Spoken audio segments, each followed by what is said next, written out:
virtually every country in the world is involved in human trafficking, either as a supply country, destination country, or countries, in between. But a lot of countries are destination countries, like Japan, Sweden, Paris, Amsterdam, you name it. And not only girls, young boys, and young, handsome young men in the 26-pack. They were traveling from Brazil to Spain. And they thought that they were going to be a model. They ended up being prostitutes.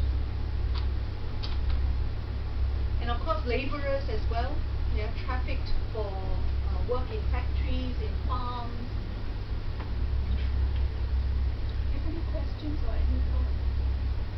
We have the room until 6 o'clock, otherwise after that we can go up to the bar for a drink. Yeah.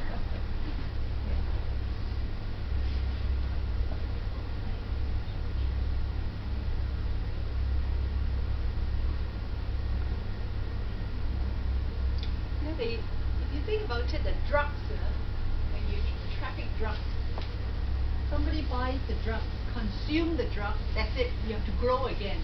But human beings, when you traffic them, the shelf life is very, very long. A lot of girls, as you saw, are sold and unsold and sold and unsold. They have no way out unless, they are able to rebuild their lives and get out of it. Yes. Sorry, what's the average age of the girls trafficked? I wouldn't know about the global number, but I work in Cambodia as well. The average age is 16 in Cambodia. And girls as young as 5, 6 are sold. And when I first started work here, I was so shocked. I said, how much are they sold for? 200 US. I said, we can save a few lives, but that is not the solution.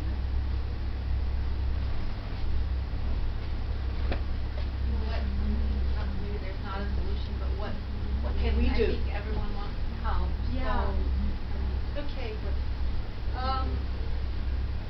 Number one is, this is my view. Yeah, that's why I set up what I set up. You probably noticed that one of the root causes is poverty. And when we try to help, I think one thing that we could do is really think about how can we provide livelihood and jobs and build capability in the villages. Because number one. Number two is they don't have education. Yeah, the girls, they just don't know what's going on. When I work in Cambodia, the situation in Cambodia, I know. They are so desperate for food, they just don't have food on the table. And the mothers will sell the girls. And when they are in debt, instead of paying money, they will pay the debt with girls, number one. In terms of helping with poverty and build capability. Number two is reduce consumption. We are all human beings, and the world is like this. When they think this is cheaper, oh, cheap, good, let's buy. And a lot of people ask me, well, cheap things, people are poor, so they buy cheap things. I say, yes, this is my personal view. That we cannot avoid. Yeah, people don't have money. But if we have the power of our dollar, is to be discerning. What do we want to buy? Do we subscribe to products that are coming out of China, coming out of Vietnam? T-shirts, $3 one. Is it possible? How much are they paid to produce a T-shirt at $3? Just an example. And this is when people laugh at me when I share this story, is that because I learned so much about this whole thing. And you will see documentaries showing people locked up in prawn farms, peeling prawns day in, day out, with cameras, barbed wires in Thailand. Burmese men, boys are trafficked there, and they had no pay. The guy was locked up there for 2 years. So now when I go to the supermarket, I don't buy frozen prawns anymore. People say that's not the pack, peeled by traffic victims. I said, why should I pay people to peel the prawns? I can peel it myself. I mean, you may laugh, you may, sort of stupid, but these are some of the things that I choose not to do anymore. And I think it will take a long time to actually be able to make a difference. But I think the world is gathering momentum. A lot of good work is being done around the world. So that's number two, the power of your dollar. Consumerism. Do we really need to consume so much, especially those really cheap products? Number three is help to spread the word. I always say, if each one of you can go home and tell 3 people, what you've learned today, it will spread. It's just like environmental issues 20 years ago. Can you remember? We couldn't bother. What CO2? Can't see, can't feel it. Yeah. And now people are taking action. Whatever little bit we can do, we can save lives. Yeah. Like now, I think I'm so happy to to meet a lot of young people because I give talks, and young people have started to think, use my skills in social enterprise. Yeah. How can we? Of course, there are many types, but the concept of it is we need out there. We need so many, not only money. I think money, people, because of their time, whatever, they donate money. That's good. We need that too. But we need expertise to actually manage this money, to actually get the money to the ground, to help girls like those you saw. It's so easy to save a girl from a brothel. What can you do with her? They will go back. All of them have no choice but to carry on. They're broken already. Yeah. So yeah, that's it. Yeah. Are there some organizations that, like, say you're going to give money? Are there some that go to certain things that you would recommend? Yes. I mean, there are some good ones in India, Nepal. There's Mighty Nepal. You probably heard. Somali Mom Foundation, and Somalia has a NGO called EPICIP in Cambodia. If you visit our website, EmancipAsia, you will find some of these organizations doing, we gathered all these organizations under one screen, so you can visit. And I run another NGO, a non-profit called Lotus Culture. And Lotus Culture works with survivors of human trafficking in Cambodia. So we work directly with the survivors. We don't go through any in-between. And we are all volunteers. We don't have overheads, we don't take salaries, we have no admin charge. So, every dollar that we receive from the donors goes straight to the beneficiaries. Yeah. So there are, work out there, organizations out there. Sorry, I'm talking with my back again. No worries. Yes. So in terms of consumption and consumerism, on your website you also have a list of, like you gave some examples about the frozen peeled shrimp. Other things to, say, avoid. What about like the markets? Every place you travel, in Siem Reap or Chiang Mai, everyone has a market. Should we be buying things in those markets? Yeah, good question. For example, okay, thank you for coming. Yeah, thank you. Yeah. It's a good experience. Thank you. I look forward to more. Yes. Okay. Thank you. I heard that now there are people who try to gather information and put them in the website to inform people certain products, whether they are tainted with slavery footprint. To answer your question, do I know in Siem Reap whether those products are good or bad? I think there are NGOs who work with disadvantaged women, give them the job, and sell those products. I think that is good. Yeah, but I will not be able, off my top of my head, to share with you what those labels are. Yeah, and if you are interested, now this is you don't look at it in absolute terms. What I'm going to introduce to you is a website called www.slaveryfootprint.com. Okay, slavery footprint, one word, very easy. You go in, it's basically like a game. Yeah, you then have to answer a set of questions, and the questions are about what sort of things you buy, your lifestyle. How many TVs do you have? How many handphones do you have? For girls, how many lipsticks do you use? How many pairs of jeans do you own? And things like that.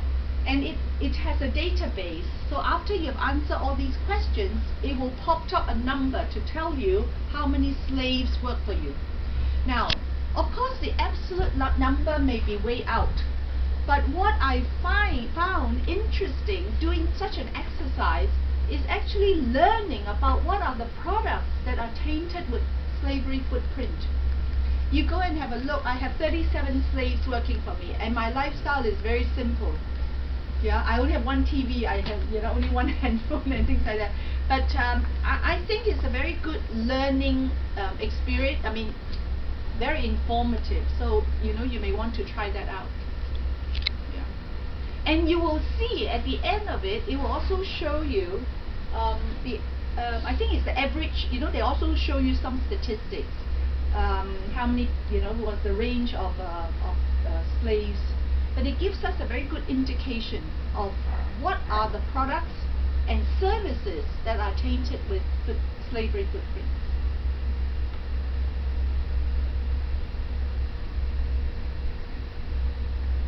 Any more thoughts? How do you feel? Is this your first time? Show of hands. Have you come across human trafficking before? I mean, come across meaning that the issue before? Yeah. It's, yes. Coming from my country in the Philippines. Yes. Human trafficking is very common. Yes. So watching a film like this at this time again is a bit heavy to bear. Yeah. I think with all the crying and with a very realistic presentation of how these women are talking about their lives, which is really too heavy to bear. But I'm just wondering sometimes, slavery has been around for centuries or ages, but it takes too much time, or maybe almost really so impossible to eradicate or to remove slavery from the face of the earth. So I just want to know how your team and you yourself really felt while doing this film. Yeah. I agree with you, and when I first started this work, a lot of people, even my husband, said, "You must be crazy trying to solve world problem." Yeah. And he's now a convert. He's very supportive, and he now sort of tells the same story to his friends on whatever. My view is it will never end. I think the day for slavery to end is so remote. And to me, I don't need to see, and I don't want to think about ending slavery. I think the goal is not to end slavery, to be honest. We have to be realistic. But what I hope to achieve is to save one life, 2 lives, 3 lives. It goes by the number of lives we could help, or we could prevent from from how many we can prevent from getting into slavery. I think doing this sort of work, advocacy work, is not in the corporate world where you think of vision, how big my business is going to be. I don't think it works that way. It's about what can we do with in our own context, within our own capability. So what I told my husband was, I said, I share this story, you probably have heard of this before, the starfish story. An old man was walking along the beach, and the beach was covered with starfish washed ashore. So the old man walked, picked up one starfish and threw it back to the sea. He took another few steps, and he kept doing this. And one boy saw him and went up to him and said, "Uncle, uncle, there are so many starfish, you are not saving them. Why are you not saving them?" The uncle said, "It's the one starfish that I picked up that matters." And I think personally I go on that principle. If we could, each one of us, do something that prevent one person or help one person to rebuild their lives, how much is it worth? Yeah. And although we need to do a lot of rehabilitation work, yeah, you rehabilitate 10, 20 comes in. Yeah, so I think it's working on prevention will be great. I mean, Philippines, Thailand, Indonesia, just across the water from us, Batam, loads of them, and being ASEAN country, it's so easy to come in being trafficked into Singapore. So easy. And Western Europe, you should see, is no better than the conditions you saw on the film. In Western Europe, no better. Pregnant still have to serve. They make a hole in the bed for you. After abortion, the next day you serve again clients. 30, 40 clients a day. And girls are completely destroyed. They jump off, broke the leg, paralyzed, still had to caught by the pimp and carried on. Western Europe. So it is humanity, crime against humanity. It happens everywhere. Would you say that this would be linked to some of the shortage of orphanages? Pardon me? The shortage of orphanages. Shortage of orphanages, yes? Yeah, because most of these prostitutes or those who have pimps themselves, they are lured into the trade really young. The lady here, the question is that related to the shortage of orphanages? Based on what I have read, what I know, I don't think so. Because a lot of these girls are sold by their uncle, by their mothers. Because they are vulnerable, they are desperate, they are ignorant. And people are so what's the word? Yeah, they are evil. That's the word. They are so evil that they will go and take advantage. I know you are desperate for money, you are ignorant. I will just try to lure you, coerce you.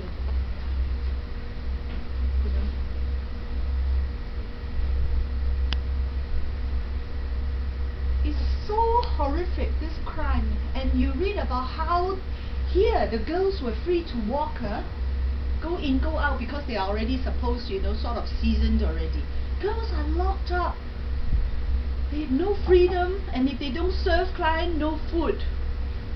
And if the client's not happier, they will be beaten up. So they have to bear the smile. And a lot of them are injected with drugs, so that they also want the drug themselves, because they don't want to bear that. So you see them in Geylang. You see them. Anybody have been to Geylang? Not just as a as a famous place. You should go and see Geylang. Frighten you. When I first went, I brought a friend there after eating durian. How are we for time? We have to go? Yeah. Okay. I brought a friend, visitors, and I went. At that time, I had not started this work. I saw the girls, and I just walked. I didn't look at them. Recently, I went again to the same street, same corner. I was talking to the girls. Then I realized, oh my gosh, I walked past them, ignoring them, and most of them are trafficked. Yes. Sorry. Sorry. Go ahead. Trafficked from, did you know which country? Indonesia, Thailand, China, Vietnam. What does the government know or do? I don't know. Yeah. I'm sure they know, but there are now a lot of raids. The police car, the police will drive there, and all the girls disappeared. Run when police come. They will hide. Then they'll be on phone contact, and when they're safe, the pimp will call them back on the street. I'm sure the government knows, but you know, I don't know. What I mean is, I'm not speaking for the government. I wouldn't, you know, yeah. So is it better not to do anything about it in Singapore? I don't know. But what I'm doing is basically try to understand the situation. And some of these girls are, you know, from Singapore. They then go home, and how can we help them to rebuild their lives? And also they can help to prevent girls from falling prey, yeah, being tricked and deceived into coming to Singapore. Yes. The girls who are saved, like as much as they obviously don't want to be in the situation that they were saved from, how far are they from being rehabilitated back into society? You know, like obviously with a long history of living in a certain way, it would be hard to integrate credibly. Yes. And like how far are they? I can only share with you the Cambodian situation because, I mean, Indonesia case, I'm just starting to learn about this. I went to Geylang only on Sunday. The Cambodian case is about 50% success rate. It all depends. I mean, it's such a complex situation. Some girls could not go home because the family didn't want them. Some girls tried to do some business but failed, and some girl worked in factories. So when the NGO which I work with in Cambodia, I asked them, so what do they don't have really good records. But I say gut feel, what is the success rate? But they told me it's about 50%. And that 50%, is that with a lot of help from, like, a lot of work involved? And what they do, this NGO, is every girl that comes through them, they skill them. So they give them training either to sew, to weave, to do hairdressing, or to do agriculture. So to answer your question is yes, a lot of work in terms of skilling them. If you don't skill them, they walk like they have nothing to do. They're back to square one. So skilling them is important. And number two is after you skill them, then you know, you make sure that there are factories who could take them in. And personally, I feel that these girls, because of their background, you can imagine, you look at their journey. They were in the villages, not educated. Then they were tricked and went to the city. And when they were in the city as a sex slave or whatever slave, yeah, they were sort of worked under that sort of situation. Then they were rescued. Then they were back on the street. How much do they know? How much life skill? I mean, little bit lah, huh? We don't talk about what we have here. But how much of that do they really have? And how much can they survive? You know, what sort of survival mode, instinct they have. So if I look at that whole thing, it's actually not easy to get them to be successful. I now work with 8 survivors of sex trafficking in Cambodia. Once they have a boyfriend, they will leave. I run a social enterprise there. Once they have a boyfriend, they will leave. So it's very difficult. I cannot close the gate. It's free world. They want to walk, they can. Yeah, the only thing we could do is to educate them, talk to them about, you know, what you can do. You know, if you stay on, you earn your money, you have your savings, da da da da da. So to answer your question, yes, it's a lot of work. It's a lot of work.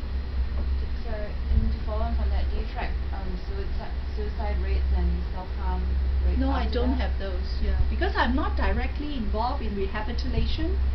I work downstream of that. Yeah, I work downstream and upstream. Preventive, raising awareness is a preventive measure, and I work with the 8 survivors in Cambodia. Yeah. Yes. Is educating the children that are growing up today before it happens to them not a better idea to prevent it in the future? Yes, yes. Educating them about that their life's worth more than they're sold for. Yeah. Unfortunately, in developing countries like that, education is also hard to come by. Yeah. So this is something that we all could do, is that I'm very interested and keen to actually reach out into the villages, because I started work in this the Geylang. Now we have a few girls who were trafficked here, and now they are back in Indonesia, in different parts of Indonesia. And of course they brought home a lot of scars and a lot of traumatic memories, and of course they go back with nothing, and they have nothing there. So they are actually willing to use their own experiences to reach out to other girls. So I think this is one way we can actually help to prevent other girls from coming, How did you reach the girl Gayle? You just walked up and said, Oh, if you want to help, there is a church group. Our EmancipAsia is non-religious, but there are church groups, I think I know 2, who actually provide sort of support, open door policy. But of course a lot of these girls are pimped, so they have no freedom. And what this church group does is to walk the street of Geylang. They are Christians, so they bring with them gifts, little sweets, cookies, brownies, muffins, and they walk up to the girls, and the pimps call them the Hallelujah people. So they actually they are doing good work. They really mean it to say, to bless the girls and things like that. So you can actually join and volunteer with them, and you can reach out to these girls. And I was there on Sunday. Some of them were so young, and you touch them, you ask how are they look at you, you see the eyes wet. Yeah. Excuse me, sorry, Yeah. when you say young, can you tell the age? I mean, like, When I I'm look at curious. her, I think she's probably 15. 15. Yeah, I think so, based on my estimate. Yeah.